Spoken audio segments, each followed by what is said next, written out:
bagaimana yang namanya sejarah puasa? Kapan diwajibkannya puasa? Pada tahun kedua Hijriah.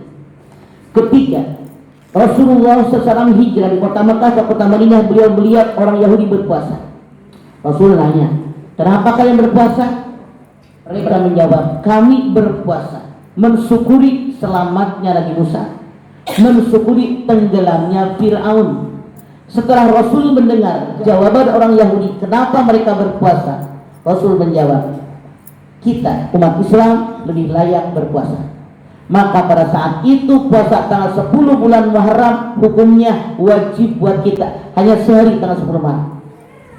Masuk tahun kedua Hijriah, Allah turunkan Al-Baqarah 183. Ya ayyuhalladzina amanu kutiba alaikumusiyam kama kutiba alal ladzina min qablikum la'allakum tattaqun. Dengan turunnya ayat ini, kewajiban puasa yang tanggal 10 bulan Muharram dinasah, diganti puasa Ramadan sebulan suntuk, diwajibkan buat umat Islam. Ayyamam ma'dudat, hari yang ditentukan.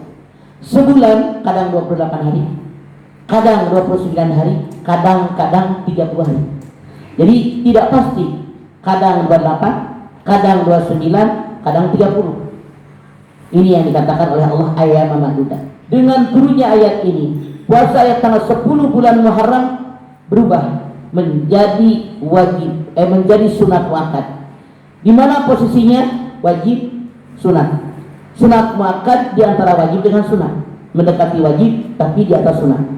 Nah, pada tahun ke-9 Hijriah, Rasul bersabda, kalau saya masih hidup tahun besok, saya akan berpuasa 2 hari, tanggal 9 dan tanggal 10 bulan Muharram. Namun sebelum ini terlaksana, beliau keburu meninggal dunia. Tapi keinginan Nabi pun termasuk sunnah Rasul.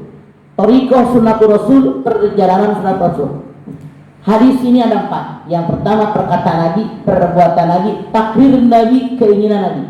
Perkataan Nabi, apapun yang Nabi katakan sunnah Rasul.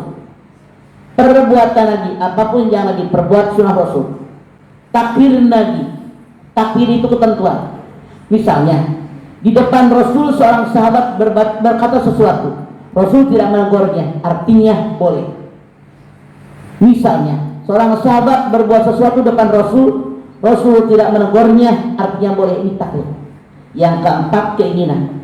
Rasul mengatakan, kalau saya masih hidup sampai tahun besok, akan berpuasa tanggal 9 dan 10 bulan Muharram. Rasul belum melaksanakannya, tapi baru punya keinginan. Walaupun beliau belum melaksanakannya, ini termasuk thariqah sunnatul Rasul, perjalanan sunat Rasul. Puasa. Jadi tadinya sehari tanggal 10 bulan Muharram berubah menjadi sebulan di bulan Ramadan. Puasa. Bagaimana dengan puasa kita? Anda lihat Al-Baqarah 187. Wa kulu wasrabu hatta yatabayyana lakumul khaytul abyad minal khaytil aswad minal qad. Makanlah, minumlah kalian sehingga kelihatan benang-benang yang putih di antara benang yang hitam, yaitu fajar. Hari ini malam yang gelap gulita oleh Allah di dalam ayat ini dibandingkan dengan benang yang berwarna hitam. Semurat putih di ufuk timur yang kita kenal dengan fajar oleh Allah dalam ayat ini dibandingkan dengan benang yang berwarna putih. Kata Allah dalam ayat ini, kalau benang masih hitam, gelap gulita, silakan minum campur. Tapi kalau benang sudah seberat putih kelihatan di ufuk timur, kelihatan fajar, hentikan, makan, minum, dan campur. Kalau seandainya ayat ini saya bandingkan dengan lampu lalu lintas, persis sama. Lampu merah, lampu hijau, lampu kuning. Dur subuh sampai dur maghrib, lampu merah. Jangan makan, jangan minum, jangan campur. Dur maghrib sampai isya, lampu hijau. Sok mau makan mangga, mau minum silahkan, mau campur berapa kali boleh, asal dengan pasangan masing-masing, jangan sama suaminya tetangga. Bener saya ngomong nggak salah. Dari imsak sampai subuh ini lampu kuning, masih boleh makan, masih boleh minum, masih boleh campur. Tapi hati-hati, sebentar lagi lampu merah akan nyala. Jaraknya 10 menit. Contoh, kita lagi makan, kedengaran imsak di masjid, terusin makan, tenanawan boleh. Tapi jangan nyeblok telur heula. ngagoreng emping heula, mulak sambaru kaburu subuh, tahu makan apa yang ada. Imsak sampai subuh hanya 10 menit. Saran saya, 3 menit di ujung subuh stop makan, stop minum, stop campur suami istri. Kenapa? Ulama mengatakan kalau datang waktu subuh makanan minuman masih di kerongkongan, puasa Anda batal. Harapan saya, 3 menit sebelum subuh stop makan, 3 menit sebelum subuh stop minum. Harapan saya datang subuh makanan minuman sudah turun dari kerongkongan. Jelas Bu? Apalagi campur. Makanya hati-hati, jangan sampai 10 menit dihabiskan Bu. Yang namanya puasa ternyata nggak sama. Jangan Anda mengira puasa kita nilainya di hadapan Allah sama, tidak. Karena Rasul mengatakan puasa 3 kelas. Berapa Bu? 1, puasa umum. Puasa paling murah, semua bisa, termasuk anak kecil pun. Tandanya cuma 3. Tidak makan, tidak minum, tidak campur suami istri. Cuma itu doang. Arumpi ngomongin orang iye, sama mertua korek, sama ipar judes, sama laki ngalawan mulu, anak dijewer mulu. Ayah begitu ayah. Ada yang begitu? Mana orang yang ngacu?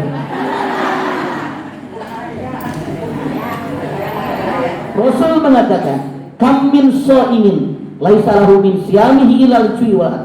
Berapa banyak orang yang berpuasa tidak memperoleh pahala apapun daripada puasanya kecuali cuma lapar dan haus doang. Ini puasa paling murah, paling jelek. Titik 2. Saya berharap kita minimal naik puasa yang kelas 2. Mana tandanya? Ada 6. Tidak makan, tidak minum, dan campur siang hari. Seluruh tubuhnya puasa, tidak makan yang subhat atau yang haram. Tandanya yang nomor 6, tidak memenuhi perutnya dengan makanan halal. Titik. Saya berharap kita semua minimal puasa kita kelas 2. Puasa khusus, tidak makan, tidak minum, tidak campur siang hari. Seluruh tubuhnya puasa, mata, hidung, mulut, telinga, tangan, kaki puasa. Kita kadang-kadang lagi puasa, mata jelalatan. Ada orang naik beca lewat di depan rumah, ngongkong, ngelotot, dilihatin. Saya tanya sama ibu, kalau ada orang naik beca, ngongkong, ibu melotot apa merem? Jawab. Mata Anda belum puasa. Di tengah jalan, di depan rumah tetangga, ada pohon pandan. Nggak seberapa, ngambil 2 lembar. 2 lembar gitu bro, berapa harganya? Udah nggak puasa. Pakai otak yang normal. Pantaskah kita berpuasa, bikin kolek buat buka puasa, tandanya boleh nyolong? Jangan ada bela diri. Mikir. Walaupun harganya nggak seberapa, punya orang nyolong bukan? Ada yang begitu? Mana orangnya? Jangan Anda gampangin. Sekarang ibu, punten, ibu bikin sayur apa gitu,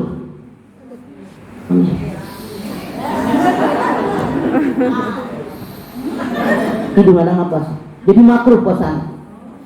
Makruh bu nilainya. Kaki, katanya kaki Anda lebih suka diajak ke taklim, lebih suka diajak ke mall. Jawab dengan jujur. Ini dia. Ini artinya kaki belum puasa. Bu, tandanya yang nomor 5, tidak makan yang subhat. Apa yang haram? Subhat itu diragukan antara halal dengan haram. Betul. Karena ini emak-emak doang, misalkan di toko yang emak-emak. Kalau Anda ke pasar beli bawang 1 kilo, nyomot, tambahin ya Pak. Yang Anda comot ini subhat mendekati haram. Beli cabai 1 kilo, nyomot, tambahin ya Pak. Beli duku, beli lengkeng 2 kilo, udah nawarnya galakan dia. Mang nyobain, otak dipakai, nyobain lengkeng, nah hiji, cuma nyolok cok, terus gak berhenti. Haram tahu. Pikir, kalau Anda jualan lengkeng, jualan duku, kalau nyobain berbiji-biji, kapan untungnya dagang kita? Betul.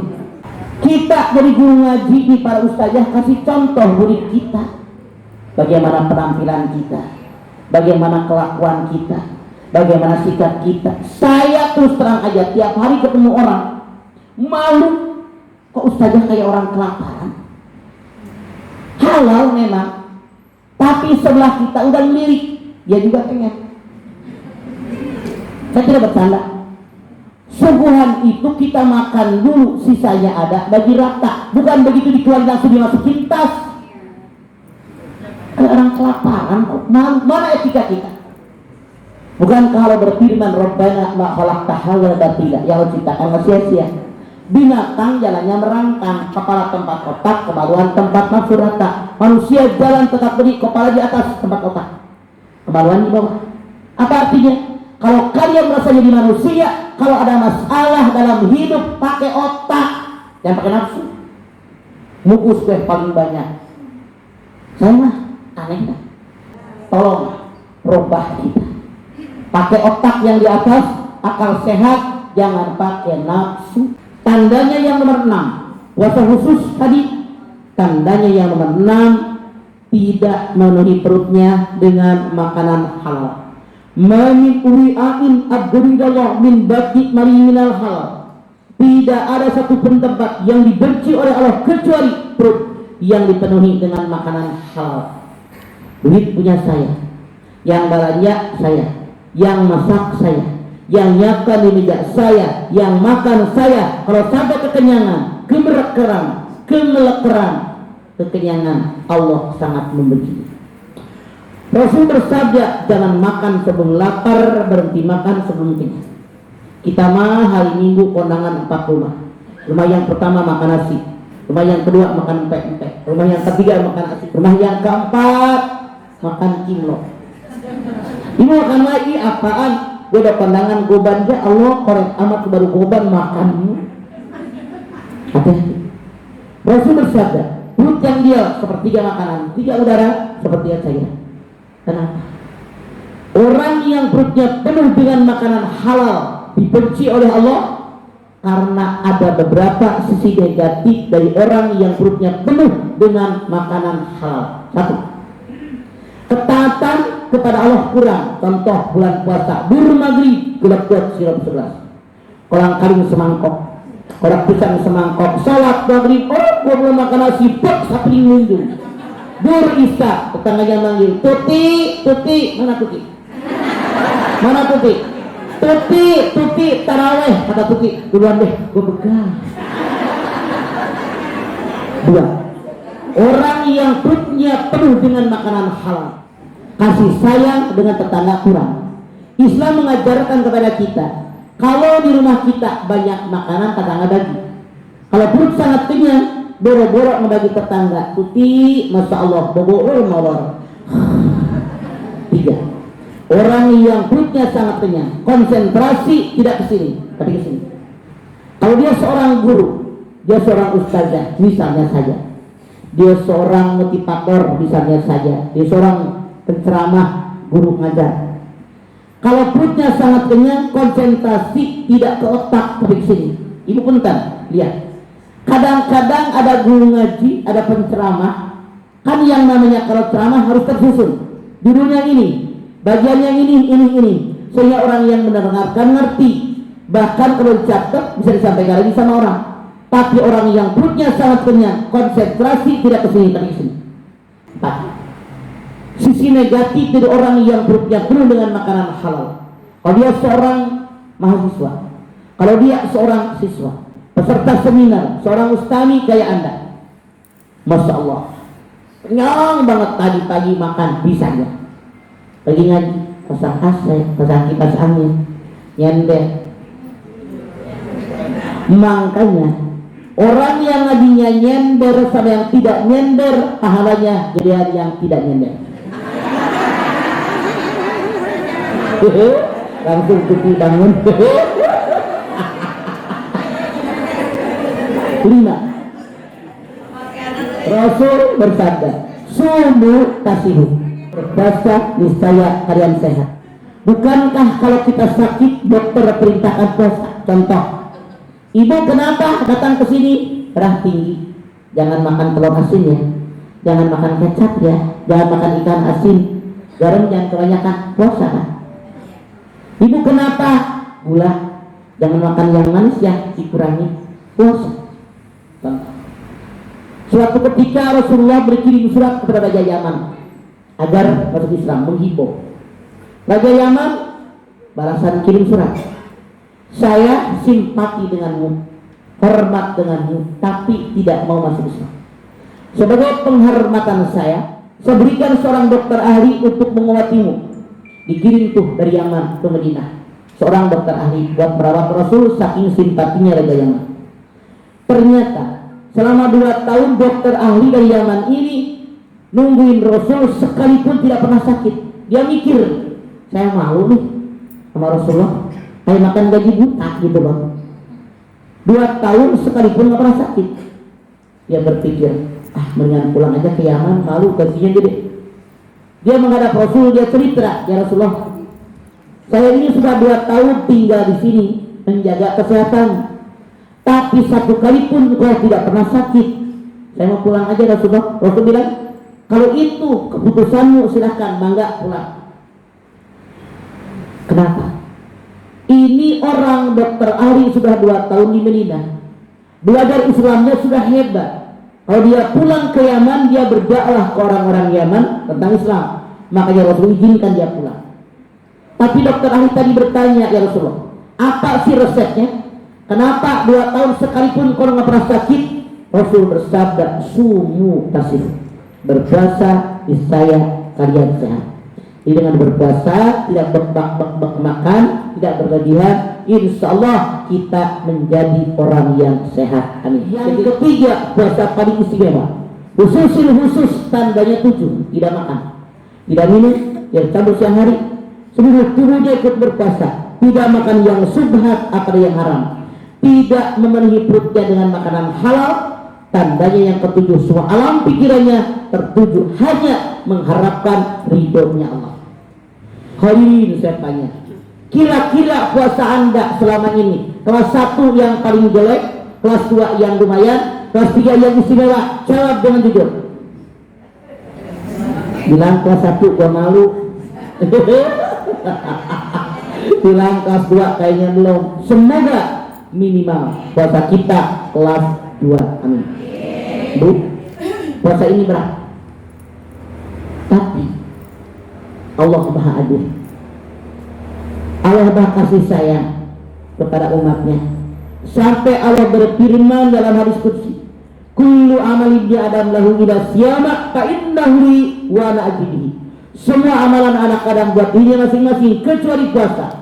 Puasa itu hanya untukku dan aku yang akan membalas pahala puasa.